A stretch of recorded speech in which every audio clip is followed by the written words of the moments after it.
Everyone's in on the Great Reset. Well, almost everyone. There's one guy who's got the power to do something to stop it, and you know exactly where I'm going. And they made a mistake. They tried to get Trump on their side, so they invited Donald Trump to Davos, I think a couple of times. But in January, when Donald Trump, I think, really began to see the beast that he was up against, he went to Davos, to the World Economic Forum, and he stuck a mega finger in their eye. We're committed to conserving the majesty of God's creation and the natural beauty of our world. But to embrace the possibilities of tomorrow, we must reject the perennial prophets of doom and their predictions of the apocalypse. These alarmists always demand the same thing: absolute power to dominate, transform, and control every aspect of our lives. We will never let radical socialists destroy our economy, wreck our country.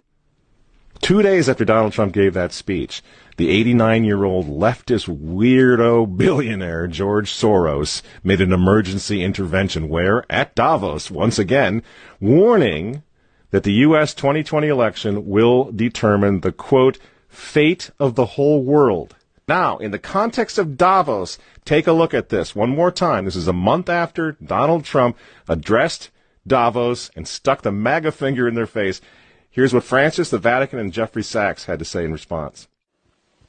And it is a dangerous country right now. It will be absolutely dangerous if Trump wins re-election. Trump wins re-election. Trump wins re-election. Francis invited this guy to the Amazon Synod as an honored guest and advisor.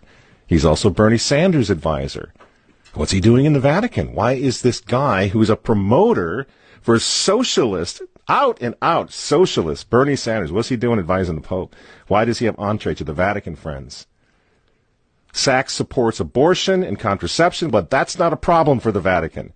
For the Vatican, for Pope Francis, and for his friends at the UN, Donald Trump is the problem, obviously, friends. Clearly, I consider the Trump administration a danger to the world, but I regard it as a purely temporary phenomenon that will disappear in 2020. Do you get it? Do you see why there's so much hate for Trump? Because with all of his faults, again, he's the capitalist. He's not the globalist. He never will be one of them, which is why he pulled the United States out of the Paris Climate Agreement. Donald Trump pulled the United States out of the World Health Organization. That's Bill Gates and company.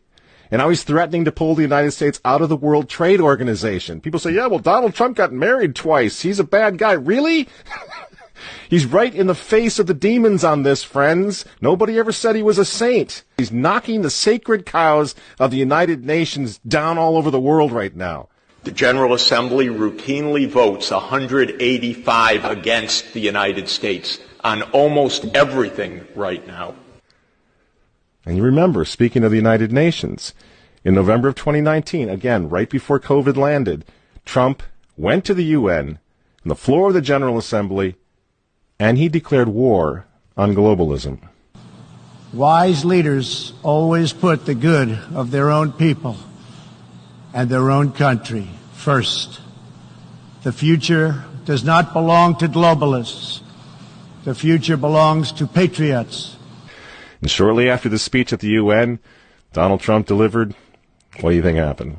The coronavirus was unleashed on the world, and Trump's booming U.S. economy went on life support. Do you think that was an accident? So when they tell all of us to stay home, wear your mask so grandma doesn't get sick, please understand what's really going on here. They don't care about your grandmother. They don't care about old people, these people. They don't care about babies. They want them aborted so that they can save the common home. Abort babies, millions of them all over the world. They don't care about babies. They don't care about old people. In fact, if you want to save your grandma, tell the globalists to stay the hell away from her. You remember how some of them, like Cuomo and characters like this, were running COVID recovering patients through nursing homes? That's how much they care about grandma. And the name of the game now is to bring the United States economy to its knees, get it out of the way, so that everyone will want the Great Reset. Make the new normal so intolerably abnormal that even you and I, maybe, at some point in the near future, will be begging for the vaccines because we'll be driven crazy by that point. Begging for whatever else is going to keep us safe according to our jailers and our handlers and our zookeepers. You see? That's what they want. That's why they keep using this term, new normal. You know what we do to fight back? Go to work. Go back to school. If you're healthy, take off the mask. And for heaven's sake, go back to church and pray that Trump wins in November. That's what the reset was. That's what the Russia hoax was all about. That's what the impeachment hoax was all about. Don't you see?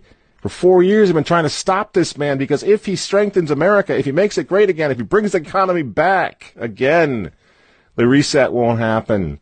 The New World Order is going to be set way back. Who knows when they're going to have another COVID opportunity like this one again, and they know it. So ask yourselves why they hate this man.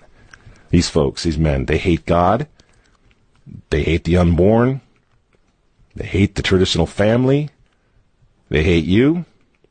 And they hate Donald Trump, whose political opponents, by the way, right now are knocking statues of saints to the ground. They're beating up cops, and they're burning flags. You say you don't like Trump. I'm sorry, friends, but who cares? That doesn't really matter anymore. What you think of Trump's personality or his tweets. Look at the big picture. The choice is simple, friends. Stand with America right now, or fall with the New World Order in the not-so-distant future. There's no other choice. I'm Michael Matt for Remnant TV, and we'll see you next week.